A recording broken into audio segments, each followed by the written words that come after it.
عجیب و غریب آدمی عثمان بن عطا خراسین بیان کرتے ہیں کہ میں اپنے ابا جان کے ساتھ ہشام بن عبد المالک کی ملاقات کے لیے اپنے عمدہ گھوڑے پر سوار ہو کر دارالحکومت دمشق کی جانب روانہ ہوا۔ راستے میں کیا دیکھتا ہوں کہ ایک بوڑھا آدمی موٹی اور کھدری قمیض پہنے ہوئے بوسیدہ جبہ زیب تن کیے ہوئے اور معمولی سی ٹوپی سر پر رکھے سیاہ رنگ کے گدھے پر سوار خرامہ دمشق کی جانب روا دوا ہے۔ مجھے یہ منظر دیکھ کر ہنسی آ گئی۔ میں نے مسکراتے ہوئے اپنے ابا حضور سے پوچھا، یہ عجیب و غریب آدمی کون ہے؟ ابا جان نے کہا، خاموش رہو، یہ فقہائے حجاز کے سردار عطا بن ابی رباح ہے۔ جب وہ ہمارے قریب آئے تو ابا جان گھوڑے سے اتر کر ان سے بغل گیر ہوئے۔ دونوں نے ایک دوسرے سے حال دریافت کیا، پھر اپنی اپنی سواری پر سوار ہوئے اور سوئے منزل چل دیے، یہاں تک کہ ہشام بن عبد المالک کے محل کے دروازے پر جا کھڑے ہوئے۔ ابھی وہاں پہنچے تھوڑی ہی دیر ہوئی تھی کہ اندر سے بلاوا آ گیا۔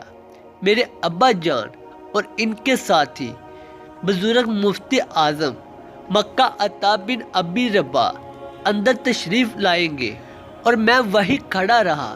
جب دونوں بزرگ دربار سے باہر آئے تو میں نے ابا جان سے پوچھا، ہشام بن عبد المالک کو عطا بن ابی رباح کی نصیحت۔ ابا جان فرمانے لگے، جب امیر المومنین ہشام بن عبد المالک کو پتہ چلا کہ باہر محل کے دروازے پر عطا بن ابی رباح کھڑے ہیں تو فوراً انہیں اندر آنے کی دعوت دی گئی۔ باخدا مجھے بھی انہی کی وجہ سے دربار میں جانے کا موقع ملا۔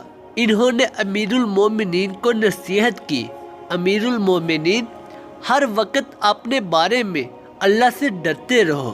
یاد رکھو، تجھے اکیلا پیدا کیا گیا، تم اکیلے ہی مرو گے اور اکیلے ہی تجھے قبر سے اٹھایا جائے گا۔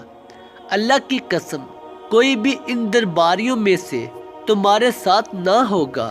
جب ہم محل کے دروازے پر پہنچے تو ایک آدمی بری ہوئی تھیلی لے کر آیا اور عطا بن ابی رباح سے کہا، یہ امیر المومنین نے آپ کے لیے بھیجی ہے، قبول کیجئے۔ انہوں نے پوچھا، یہ کیا ہے؟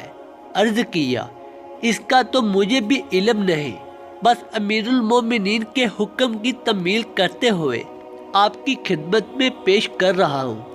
فرمایا، افسوس، صدا افسوس، میں نے یہ باتیں کوئی ذاتی فائدہ اٹھانے کے لیے نہیں کی تھی۔ اور ساتھ ہی یہ کہا اور تھیلی لینے سے انکار کرتے ہوئے محل سے باہر آ گئے اور امیر المومنین کے پاس گئے۔ پھر وہاں سے اٹھ کر چلے آئے اور وہاں سے ایک قطرہ پانی تک نہ پیا۔